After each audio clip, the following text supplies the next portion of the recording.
Autre titre de l'actualité ce soir, la réponse du gouvernement sur la question des migrants. Un nouveau plan d'action a été présenté tout à l'heure, il était très attendu. Principale mesure, la création de 12 500 nouvelles places d'hébergement. Lilia Melconian avec Jacques Dubose. Héberger plus de demandeurs d'asile, tout en expulsant ceux dont les dossiers ont été rejetés. C'est le double objectif du plan migrant annoncé ce matin par le Premier ministre.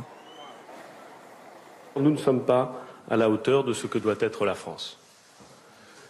Dans la façon dont nous avons choisi, dont nous mettons en place des moyens pour accueillir les demandeurs d'asile et ceux qui, ayant obtenu l'asile, deviennent des réfugiés.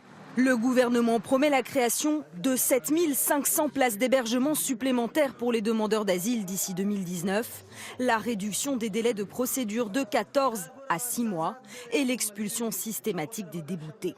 Pour les organisations humanitaires, ce plan oublie tous ceux qui viennent d'arriver sur le territoire et qui attendent de pouvoir déposer leurs demandes. Ce plan ne va pas nous permettre immédiatement de répondre aux situations d'urgence que nous connaissons à Vintimille, que nous connaissons à Paris ou que nous connaissons à Calais.